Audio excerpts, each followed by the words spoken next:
Hello everyone, welcome to this video by Vidyaneer classes. हम लाए हैं top 300 plus most important MCQs, जिसके ज़रिए आप फीमेल सुपरवाइज़र एग्ज़ाम के लिए ज़्यादा से ज़्यादा मॉक्स को प्रैक्टिस कर सकते हैं, ज़्यादा से ज़्यादा क्वेश्चंस को प्रैक्टिस कर सकते हैं अपनी एक्यूरेसी को जानने के लिए और अपनी एक्यूरेसी को इंक्रीज़ करने के लिए before the real exam. So without wasting much time, let's get started. Let's see question number 241 क्या कह रहा है। अच्छा, जिन्होंने पिछले वीडियोस नहीं देखे हैं, you can go back and watch our earlier videos. आप पुराने वीडियोस को देख सकते हैं और मॉक्स को प्रैक्टिस कर सकते हैं, क्वेश्चंस को प्रैक्टिस कर सकते हैं। ठीक है, now let's see question number 241 क्या कह रहा है। Which term describes small close knit community with strong personal relationship. तो ऐसी कौन सी कम्युनिटी है जहाँ पे स्ट्रॉन्ग पर्सनल रिलेशनशिप है, यानी कि जहाँ पे बॉन्ड्स जो हैं वो बहुत ही ज़्यादा स्ट्रॉन्ग हैं। अच्छा, ये बीच में आपको हो सकता है, बीच में मैं पेन यूज़ कर रही हूँ तो थोड़ी सी आवाज़ आएगी, तो प्लीज़ एडजस्ट कर लीजिएगा। ठीक है, तो क्वेश्चन कह रहा है कि कौन सी टर्म डिस्क्राइब कर रही है यहाँ पे स्ट्रॉन्ग पर्सनल रिलेशनशिप। तो यहाँ पे क्या आ जाएगा, आंसर वुड बी जीमनशाफ्ट। क्यों? क्योंकि जीमनशाफ्ट कौन सी है, ये हमें जीमनशाफ्ट और जीजलशाफ्ट किसने दिया था?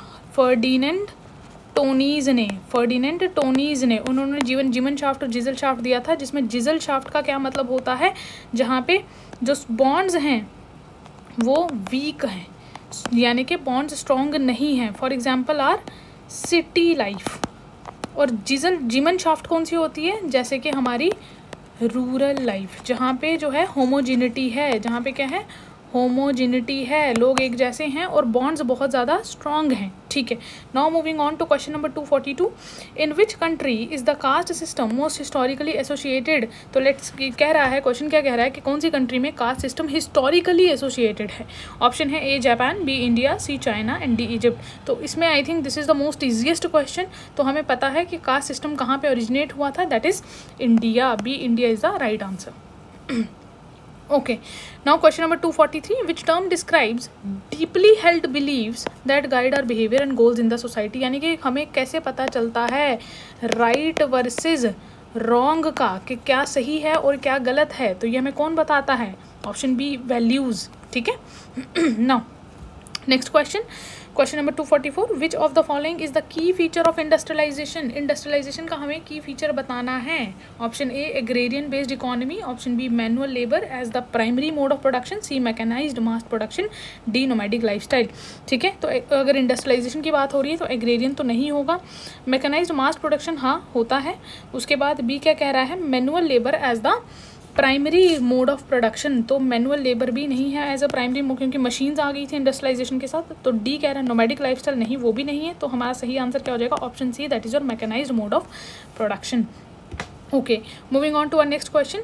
अच्छा, मैं जल्दी ये क्वेश्चंस करवा रही हूँ ताकि आपका ज़्यादा टाइम वेस्ट ना हो और आप जैसे ये क्वेश्चंस कंप्लीट करें you can go back to your revision. ठीक है, तो इसीलिए जल्दी से हम ये देख लेते हैं। Option question number 245। Which sociologist introduce the concept of rationalisation as a characteristics of modern society. तो कौन से सोशोलॉजिस्ट ने हमें रेशनलाइजेशन का कॉन्सेप्ट दिया था?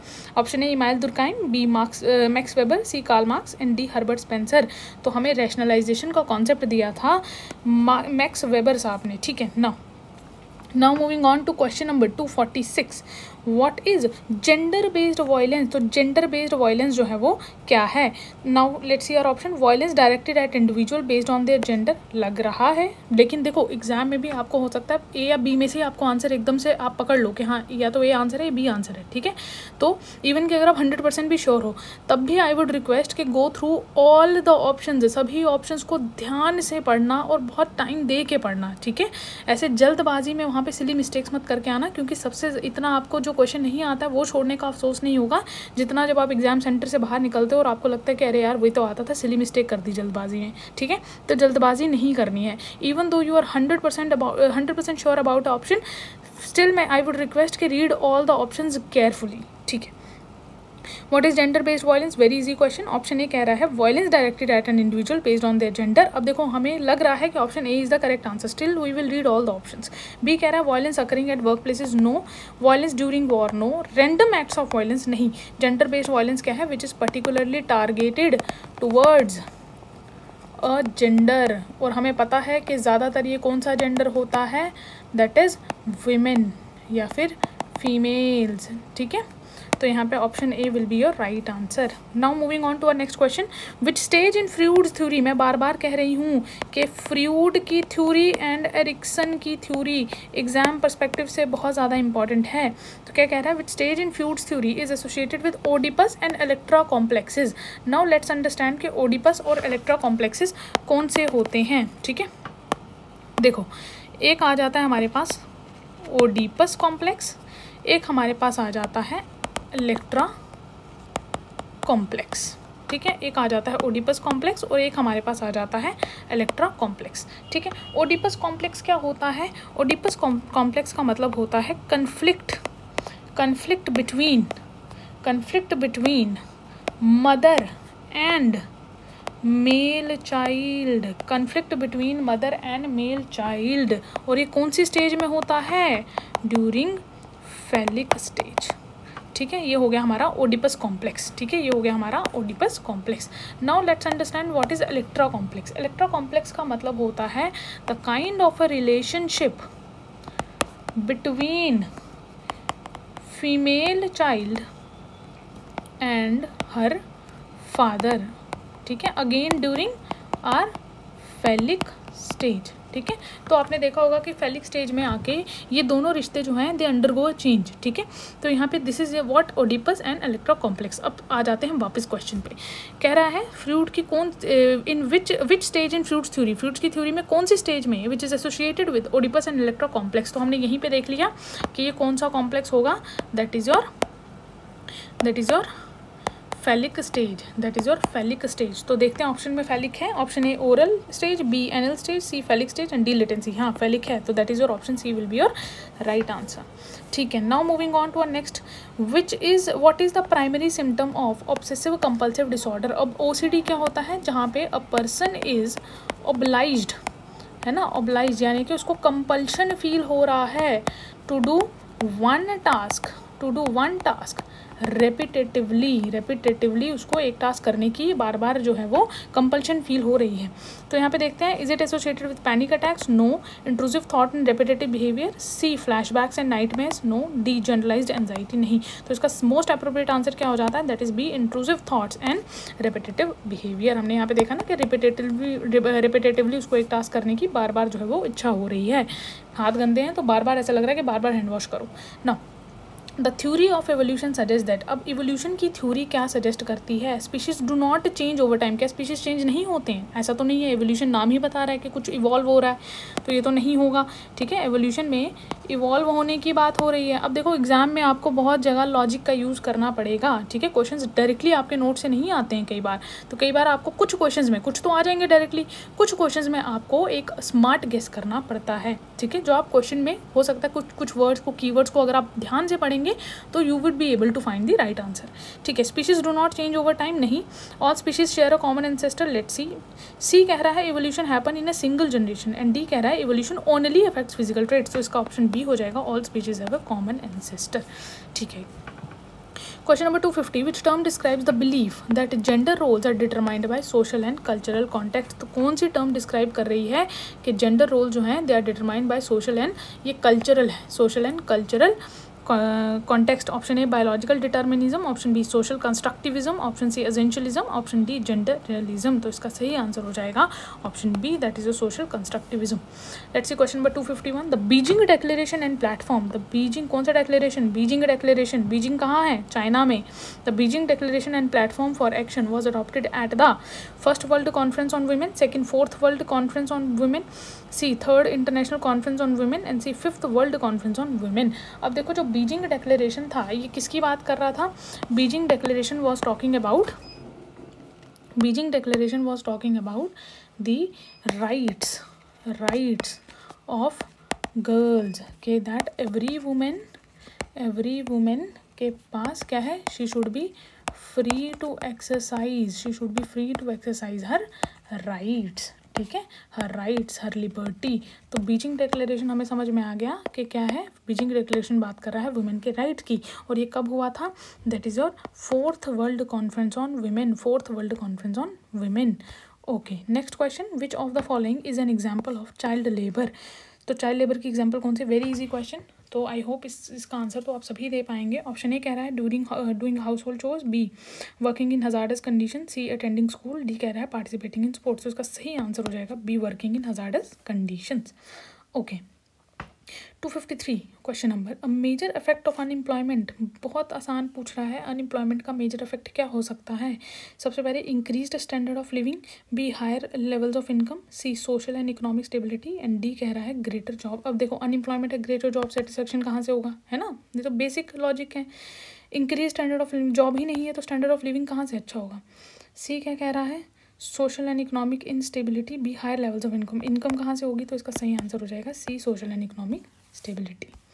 Okay let's see question number 254 क्या कह रहा है, consequence of population explosion is. तो कॉन्सिक्वेंसेस क्या हो सकते हैं पॉपुलेशन एक्सप्लोजन के। ए कह रहा है डिक्रीज्ड डिमांड ऑफ रिसोर्सेज, अरे डिमांड तो इंक्रीज होगी।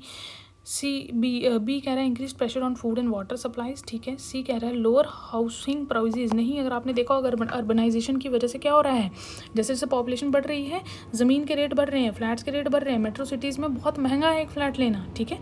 सी डी कह रहा है रिड्यूस वेस्ट प्रोडक्शन। तो इसका सही आंसर है कि प्रेशर जो है वो इंक्रीज हो जाएगा फूड एंड वाटर सप्लाईज पे। Option B will be your right answer, ठीक है। ओके फ्रेंड्स, हमारे यहाँ पे विद्यानीर क्लासेस में हम लाए हैं बैच फॉर बहुत सारी आने वाले अपकमिंग एग्जाम्स के लिए हमारे पास बैचेस हैं। फॉर एग्जांपल चाहे वो आपका नैब तहसीलदार हो, चाहे पटवारी हो, चाहे पुलिस सब इंस्पेक्टर हो, जूनियर असिस्टेंट हो, तो इंटीग्रेटेड बैच हमारे पास अवेलेबल हैं। हर बच्चे को यहाँ पे 1-on-1 मेंटोरशिप मिलती है, हर बच्चे की स्ट्रेंथ और वीकनेसेस पे काम किया जाता है। तो अगर आप किसी भी बैच में एडमिशन लेना चाहते हैं तो आप यहाँ पे दिए गए नंबर्स पे कॉन्टैक्ट कर सकते हैं एंड खुद को एनरोल करवा सकते हैं। Okay Now question number 255, access to clean drinking water, access to clean drinking water is an indicator of, ठीक है, जहाँ पे clean drinking water है किसका इंडिकेटर है। ए इकोनॉमिक पॉलिसी, नहीं, ठीक है। B social development, C political stability, and D technological investment. इसका सही आंसर देखने से ही पता लग रहा है कि that is your social development. 256 trafficking victims often face, जो ट्रैफिकिंग के विक्टिम्स होते हैं ये क्या फेस करते हैं। A legal protection and support, अगर लीगल प्रोटेक्शन होता तो ये कॉमन सेंस है कि वो ट्रैफिकिंग क्यों होती। B severe human rights abuses and exploitation, C high wages and good working condition, बिल्कुल भी नहीं, गुड वर्किंग कंडीशन ट्रैफिकिंग वाले विक्टिम्स को नहीं मिलती है। हाँ वॉलंटरी एम्प्लॉयमेंट अपॉर्चुनिटीज़, तो ये भी नहीं है। ट्रैफिकिंग क्या होता है, जहाँ पे there is buying and selling of people like goods, ठीक है, चीज़ों की तरह लोगों की खरीदारी करना, है ना। तो इसका सही आंसर क्या हो जाएगा, that is severe human rights abuses and exploitation. Okay question number 257, social development in children is influenced by. तो सोशल डेवलपमेंट जो चिल्ड्रन की है ये किन किन द्वारा किस किन चीज़ों के द्वारा इन्फ्लुएंस होती है। पेयर इंटरेक्शन, हाँ। Family environment, yes. C schooling, and D is all of the above. तो इसका आंसर क्या हो जाएगा, ऑल ऑफ द अबव। इन ये सारी चीज़ें जो हैं वो चिल्ड्रन की सोशल डेवलपमेंट को अफेक्ट करती हैं। Let's move on to our next question, nutrition क्या है, the study of the genes, नहीं। A form of exercise, no. D कह रहा है psychological therapy, no. Option let's say option B, the process of providing or attaining the food necessary for health and growth. तो यहाँ पे option B will be the right answer. Nutrition का मतलब है ऐसा फूड ऑब्टेन करना जो हमारी हेल्थ और ग्रोथ के लिए दोनों के लिए इंपॉर्टेंट होता है। Let's see question number 259, the primary function of the respiratory system. तो अगर आपने चैप्टर यूनिट 5 किया होगा, यूनिट 5, तो यूनिट 5 में एक चैप्टर है फिजियोलॉजी। तो यहाँ पे आई होप कि आपने अच्छे से पढ़ा होगा और सभी के सभी हमारे ऑर्गन सिस्टम्स जो हैं वो अच्छे से स्टडी किए होंगे, क्योंकि उनमें से एक क्वेश्चन ज़रूर आएगा। Now the primary function of the respiratory system से क्वेश्चन पूछ रहा है। ए सर्कुलेटिंग ब्लड, नहीं, उसके लिए हमारे पास क्या है, कार्डियोवैस्कुलर सिस्टम। डाइजेस्टिंग फूड्स, उसके लिए हमारे पास डाइजेस्टिव सिस्टम है। Exchanging gases oxygen and carbon dioxide between the body and the environment. और डी कह रहा है प्रोड्यूसिंग हीट। तो इसका सही आंसर क्या हो जाएगा, that is exchanging gases oxygen and carbon dioxide between body and the environment. Okay moving on to our question number 260, freezing food helps in. Food को जब हम फ्रीज करके रखते हैं तो ये किस चीज़ में हेल्प करता है। ऑप्शन ए बैक्टीरियल ग्रोथ को इंक्रीज करने में। Option B inhibiting the growth of micro organism. C reducing the shelf life, ये नहीं, क्योंकि शेल्फ लाइफ का मतलब क्या है कि फूड कितने समय में ख़राब हो रहा है। तो हम फ्रिज में इसलिए रखते हैं फूड क्योंकि फूड जल्दी ख़राब ना हो। तो शेल्फ लाइफ को रिड्यूस नहीं कर रहा है, शेल्फ लाइफ को इंक्रीज कर रहा है। एंड एडिंग फ्लेवर है, तो क्या फ्रिज में रखने से कुछ ऐसे फ्लेवर ऐड हो रहा है क्या। तो यहाँ पे सही क्या हो जाएगा, that is your increasing bacterial growth, inhibiting the growth of micro organism, तो option B that is inhibiting the growth of micro organism will be your right answer. Let's see question number 261, food handlers should, जो food को handle करते हैं उन्हें they should, उन्हें क्या करना चाहिए, work while sick, no, maintaining high standard of personal cleanliness. Let's see कह रहा है इग्नोर हाइजीन प्रैक्टिसेस, डी कह रहा है अवॉइड वॉशिंग हैंड्स, तो इसका सही आंसर क्या हो जाएगा, that is B, maintaining high standard of personal cleanliness. Okay, next कह रहा है method to detect food adulterant is, तो फूड अडल्टरेंट का क्या मतलब होता है कि मिलावट, तो मिलावट को जो फूड अडल्टरेंट्स हैं उसको हम कैसे डिटेक्ट कर सकते हैं, ए विजुअल इंस्पेक्शन, क्या देख के कर सकते हो सिर्फ, नहीं, B chemical testing, C reading the label and D कह रहा है टेस्टिंग द फूड। अब यहाँ पे देखो आपको जल्दबाजी में बच्चे क्या पढ़ेंगे, बच्चे टेस्टिंग नहीं पढ़ेंगे, बच्चे पढ़ेंगे टेस्टिंग द फूड, है ना, तो ये करेक्ट लगने लगेगा, तो वो एकदम से इसको टिक कर देंगे। और ऐसे ही आप रियल एग्जाम में भी गलतियाँ करते हो तो ये नहीं करना है, तो यहाँ पे क्या आ जाएगा, सही आंसर आ जाएगा बी, केमिकल टेस्टिंग। ठीक है, question number 263, foster care programmes primarily aims to provide, foster care क्या है, जहाँ पे टेम्प्रेरी बेसिस पे बच्चों को केयर दी जाती है, तो फॉस्टर केयर जो है primarily aims to provide what, financial assistance to low income families, no, permanent adoption for orphaned children, no, permanent नहीं है, C temporary care for children unable to live with their biological families, and D कह रहा है health care services to elderly individuals. इसका option क्या हो जाएगा, option C will be your correct answer, that is temporary care for children unable to live with their biological families. Okay, question number 264, the scheme Pradhan Mantri Matru Vandana Yojana aims to provide financial assistance to, तो Matru Vandana Yojana very important scheme regarding your exam, तो यहाँ पे क्या बोल रहा है कि ये फाइनेंशियल असिस्टेंस किसे दे रही है, pregnant women for their first child, adolescent girls for the skill development, तो पहला भी नहीं है, सेकंड भी नहीं है, elderly individuals for health care expenses नहीं, mothers for the first living child, तो यहाँ पे मदर्स फॉर द, एक्चुअली यहाँ पे क्या हो जाएगा, फर्स्टली ऑप्शन डी, लेकिन ये इनकम्प्लीट डाला है, यहाँ पे सेकंड चाइल्ड के लिए भी मिलती है, सेकंड चाइल्ड के लिए भी मिलती है, provided the second child should be the girl child, ठीक है, ये याद रखना। Okay, now moving on to question number 265, early childhood care and education, हो सकता है इसकी सिर्फ फुल फॉर्म ही पूछ ले, early childhood care and education programmes primarily aim to, ये क्या एम कर रहा है, promote vocational training for adolescent, provide primary health care services, vocational training तो नहीं दे रहा है, हेल्थ केयर सर्विसेज की बात नहीं। ऑप्शन नंबर सी क्या कह रहा है, enhance cognitive physical and social emotional development in children, and option D provide financial assistance to elderly individuals, option C will be the most appropriate, that is enhancing cognitive physical and social emotional development in children. Let's see question number 266 क्या कह रहा है, question number 266 कह रहा है पोषण Abhiyan focuses on addressing, पोषण का क्या मतलब है, न्यूट्रिशन, तो न्यूट्रिशन, ऑप्शन ए कह रहा है पोषण, जेंडर इनइक्वालिटी नहीं, ऑप्शन बी कह रहा है माल न्यूट्रिशन, ऑप्शन सी कह रहा है इन्वायरमेंटल डिग्रेडेशन, ऑप्शन डी कह रहा है अनएम्प्लॉयमेंट, तो पोषण अभियान का सही आंसर हो जाएगा, that is your option B, malnutrition, तो Poshan Abhiyan focuses on addressing malnutrition. Okay, next option कह रहा है which scheme focuses on improving the nutrition and health status of adolescent girl, तो इनमें से कौन सी स्कीम जो है वो न्यूट्रिशन और हेल्थ स्टेटस को इम्प्रूव करने की बात कर रहा है, A anganwadi services, B Janani Suraksha Yojana, C scheme for adolescent girls, and D कह रहा है नेशनल हेल्थ, ये हेल्थ लिखा हुआ है, नेशनल हेल्थ मिशन, तो यहाँ पे हमारे पास 267 का आंसर क्या हो जाएगा, अगर आपने अच्छे से पढ़ाई की है तो आप इसका आंसर दे सकते हैं, इस यहाँ पे बिल्कुल भी कंफ्यूज नहीं होना है, तो 267 का आंसर आ जाएगा scheme for adolescent girl, SAG, ठीक है, जो न्यूट्रिशन और हेल्थ स्टेटस पे एडोलेसेंट गर्ल्स की बात करता है। Okay, old age refers to government scheme for promoting agriculture, financial assistance provided to person, अच्छा ये क्वेश्चन जो है ये इन्होंने गलत क्वेश्चन है, आप इसको रहने दीजिए, नेक्स्ट क्वेश्चन पे मूव करते हैं। What are some future directions for Palna scheme, तो फ्यूचर डायरेक्शंस क्या है पालना स्कीम की, expending creches facilities to rural areas, developing a national curriculum for creches, integrating technology into creche learning activities, all of the above, तो यहाँ पे future directions पूछ रहा है, तो हाँ रूरल एरियाज तक ले जाना है, नेशनल करिकुलम भी बनाना है, इंटीग्रेटिंग टेक्नोलॉजी येस, तो इसका ऑप्शन हो जाएगा that is your all of the above will be your right answer.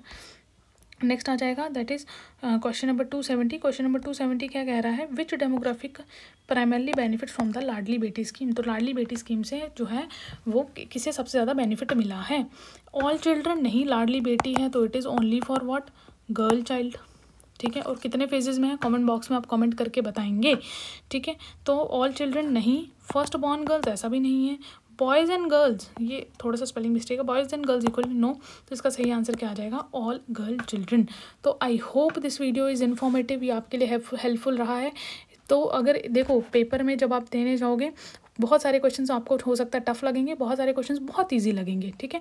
लेकिन आपने क्या करना है, जो बेसिक क्वेश्चन है जो हर बच्चा सही करके आएगा उन क्वेश्चंस में आपने गलती नहीं करनी है, ठीक है। तो जो क्वेश्चंस बेसिक क्वेश्चंस हैं, आपके सिलेबस से क्वेश्चन है, डायरेक्ट क्वेश्चन है, आपने उनको अच्छे से अटेम्प्ट करना है। पेपर ईजी है, सबके लिए ईजी है, टफ है तो सबके लिए टफ है, ठीक है।